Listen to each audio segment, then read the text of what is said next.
Oh yeah. We're doing this.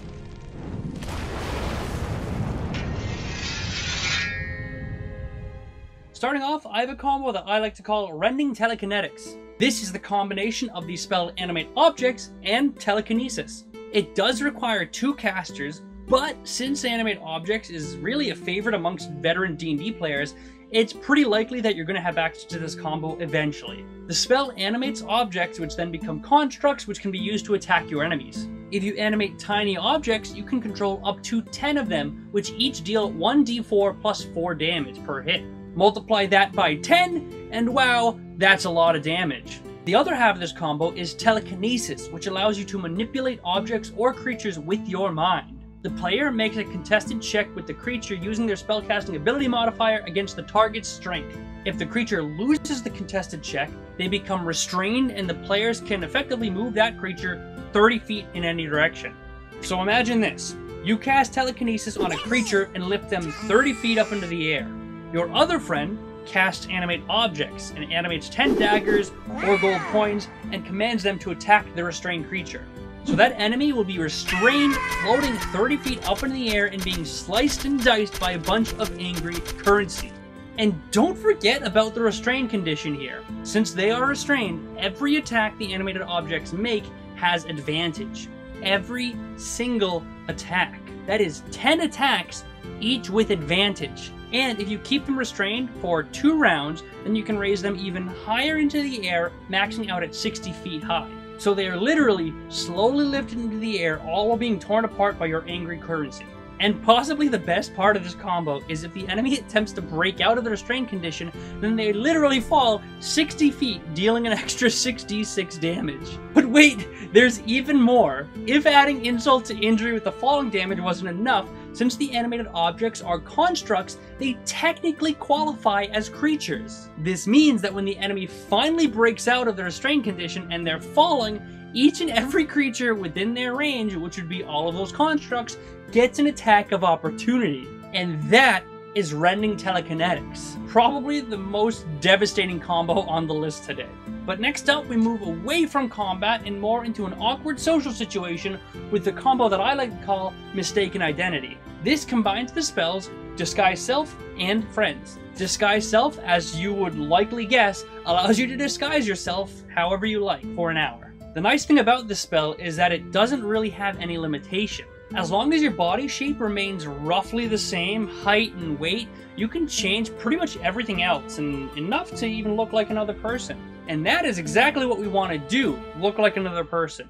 The other spell, Friends, is a cantrip you can cast on yourself, which gives you advantage on all charisma checks against one creature of your choice. However, that friend isn't really all that friendly, because after a minute the creature knows that they were influenced by magic and immediately becomes hostile towards you. So you see where I'm going with this. Disguise yourself as another person, preferably someone you don't like, cast Friends, and afterwards that individual's hostility is no longer directed at you, but at someone else. Now this could be a debate for rules as written versus rules as intended. Friends specifically states that the creature realizes you use magic to influence its mood and becomes hostile towards you.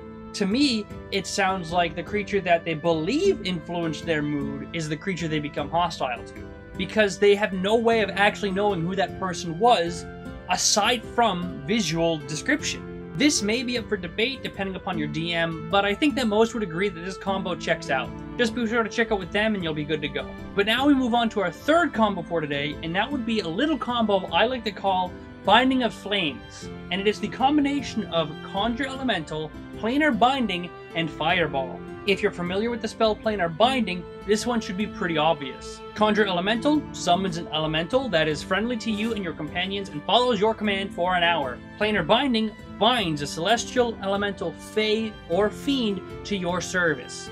This bind remains for 24 hours or longer depending upon the spell slot you use to cast the spell, maxing out up to an entire year and a day.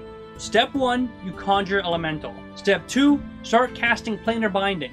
After an hour, you will have an elemental servant for at least an entire day or longer depending upon the spell slot you cast. Now the reason I included Fireball in this is because if you conjure a fire elemental or a salamander, which is a suggested elemental that you could summon, they are immune to fire damage. However, for this combo specifically, I suggest that you summon a salamander. I know it doesn't sound like an elemental, but I promise it is. You can look it up. Now, allow me to explain. The salamander happens to have this little feature called Heated Body. Any creature that touches the salamander takes 2d6 fire damage, no questions asked. The salamander also happens to have a tail attack, which is interesting because it grapples enemies and restrains them. Interesting. So let's think about this. A restrained enemy has disadvantage on dex saving throws. The salamander is immune to fire damage. I think you see where I'm going with this one. You get your salamander to tail attack the enemy and grapple and then restrain them.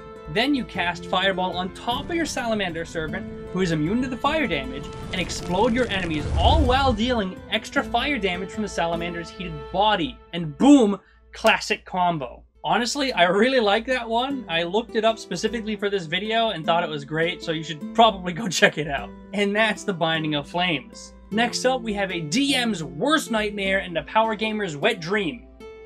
Well, this just turned into a PG-13 channel. Anyways, the combo is called Focused Familiar, and it is the combo of Find Familiar and a Ring of Spell Storing. I know, this is not a spell combo. Yet. Just give me a minute. If you don't know what Find Familiar is, you should look it up because it is arguably the most popular spell in all of 5th edition. It effectively summons a little familiar friend that follows you around and obeys your commands indefinitely. A Ring of Spell Storing allows you to cast or store spells within a ring that can then be cast from the ring. Simple enough, right? But imagine being able to concentrate on both animate objects and slow at the same time. Well, you can do it with this combo. Well, your familiar can do it. Well, you can do it together. Since the familiar is casting that first spell, they would be the one who needs to concentrate to maintain it. This means that you still have your concentration free for another spell. First, store whatever concentration spell you want into that ring and then give it to your friendly familiar. You then command your familiar to activate the ring with the first concentration spell, and then you can cast your own concentration spell on top of that. An easy way to not only game the system, but also dominate nearly every combat encounter. There are so many good concentration spells that combine super well with other concentration spells. Just make sure to keep a lookout and come up with some on your own. I do have to say that while this is technically okay with rules as written, some DMs might disagree and not allow it at their table. Just make sure you know your DM's opinion before you pull out this combo to avoid a potential awkward conversation at the table. Speaking of awkward conversations, I've been meaning to talk to you. Do you see this? I know it's hard, but I think it's about time that you subscribed and liked the video. I know neither one of us want to have this conversation, but honestly, it's for your own good. There you go. Thank you. I know this was difficult, but I'm glad that we had this conversation. I honestly think we both grew as individuals. What the fuck's wrong with me? Moving on to our final combo for today, we have the Weakening Web, and that is the combination of Web and Hex. This combo uses a lesser known effect of the Hex spell, which is often overlooked. Hex places a curse on a creature of your choice, which empowers your abilities, dealing extra damage when you hit them. But the lesser known feature of the spell is that it also gives disadvantage on an ability check of a stat that you choose. This means that you could say Dex checks, and that creature would have disadvantage on all dexterity checks. And checks are different than saves, and that matters for this combo. Web, on the other hand, creates a sticky web that restricts enemies. If an enemy fails an initial saving throw, they become restrained until they break out of the web. But why does that matter if it uses a dex save rather than a check? Once they're caught in the web and they fail their initial dex save, that creature needs to make a strength check in order to break out. And that's where Hex comes in. While this combo isn't necessarily the best for groups of enemies, since Hex only affects one creature, it is great for restraining a single, more important enemy. And while it might not necessarily be the most flashy combo on the list, being able to lock down a single powerful enemy can be incredibly useful. So if you don't have any 3rd level spell slot stuff because of all of your fireballs, be sure to be on the lookout for Web because it's definitely going to get some use. And that's all I have for today's video. If you liked the video, I have made others like this in the past. You can check out that I've linked in the description box below. Also, if you have any combos that I did not mention, make sure to leave a comment and let others know if you like their combos as well. I read every comment, almost always reply, and who knows, I might even feature your comment in the next video. Thank you very much for watching. I hope you enjoyed, and I will see you on Friday.